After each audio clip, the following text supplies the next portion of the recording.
and it pushes, when you turn the crank, it pushes the fruit through there, and the skins and the seeds come out here, and the like a puree. You can use this with tomatoes, cooked or uncooked, and the puree comes through here.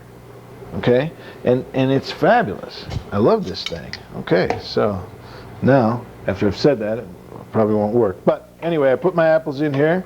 Okay, and I'm just going to grind them up, make my applesauce. Okay, right? See, I said it wouldn't work. It's not working. I'm having trouble with this table here. Okay, so what I'll do is I'll hold it and see if it'll work. Okay, my apples in here. You can hear it. It's working a little bit. This is not the best setup though.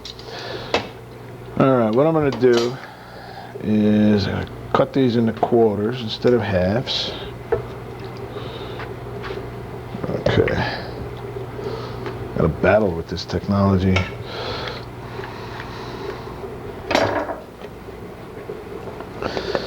Okay, now shove these in.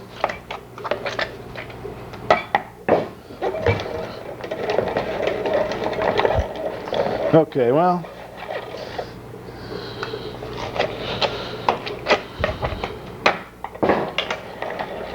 you see the skins coming out? See the seeds? Don't see much applesauce coming out, but a little bit.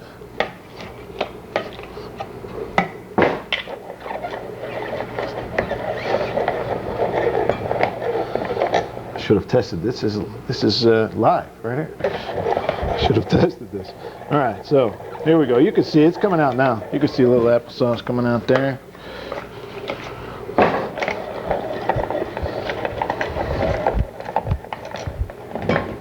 Yikes.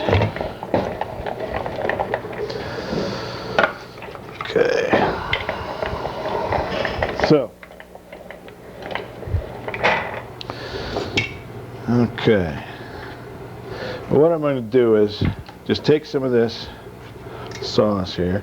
Now, a good apple, actually a Macintosh apple, a Granny Smith, Gravenstein, any apple that's good for pies, usually has the tartness, the flavor that you want for applesauce. Right? So if you have a certain apple that you like to use in apple pies, a baking apple, then that's what you want to use for this. Also, you can get one that's maybe just a little bit meaty, you know, one that's not real juicy, unless you like a solid thing. The other thing you can do with this, if you have the patience, is to make apple butter. Okay, so you take this, the puree, and you cook it until most of the liquid is dissolved, and then you get your apple butter. It turns really dark brown, it's really thick, and that's when you have that. Okay, so I'll just take this, spoon it into the jar. Okay, and the whole process is the same. The boiling, the water bath process is the same with this as it is. Actually, here's some more. Okay. Right, so I want to fill the jar till it's about, say, a 1/4 inch from the top. Can you see that? Can you get a good shot of that? Okay, wipe the lid. You always wipe the lip of the jar. Okay. Put the top on. Seal it really well. Okay. Now I will drop this into the hot water bath. At the same time,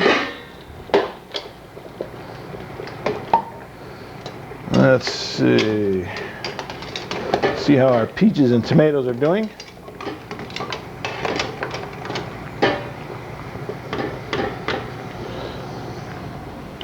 hot.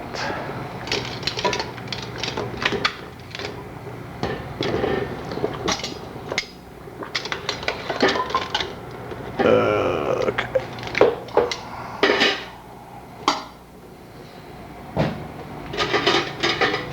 Okay.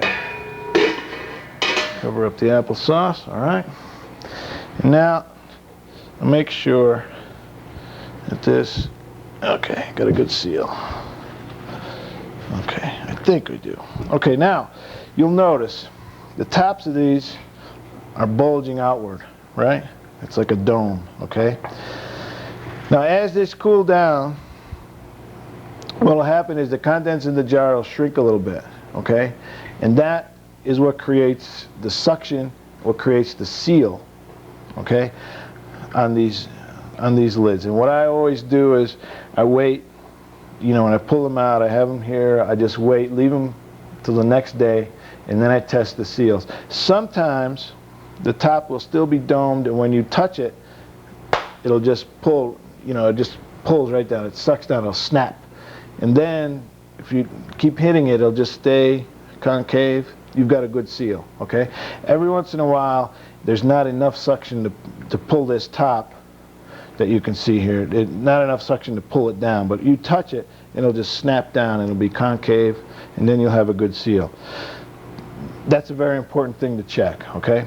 Some people also will take these outer lids off of the jar, okay, and they'll reuse them on other jars, and they just leave the top. I personally don't recommend that because when you're handling the jar, you're putting it away, the top will offer some protection to this inner lid, okay? So what you want to do is leave these outer rings on, okay? You know, spend the money, make the investment to buy new rings, good rings, leave them on the jars, okay? You can see the color. You can see sometimes the little bubbles coming up in there in the tomatoes and in the, sometimes not in the peaches, but that's okay. Don't worry about that. All right. So now you've got these, and what? See the nice color you've got. Okay. Everything is. These things are hot, but they're all set. So now you know basic canning. Okay, this is very basic.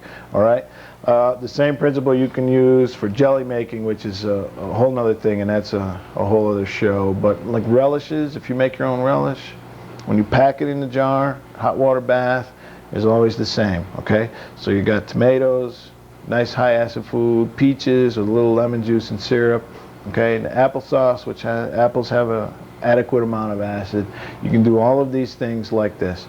Okay, your applesauce you want to cook maybe 45 minutes to make sure, because it's a little dense, you want to make sure that it's hot all the way through.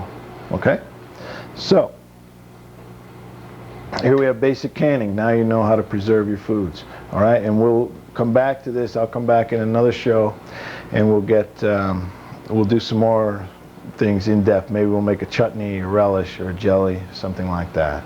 Okay, so thank you for joining me at Vegetarian Kitchen, and happy canning.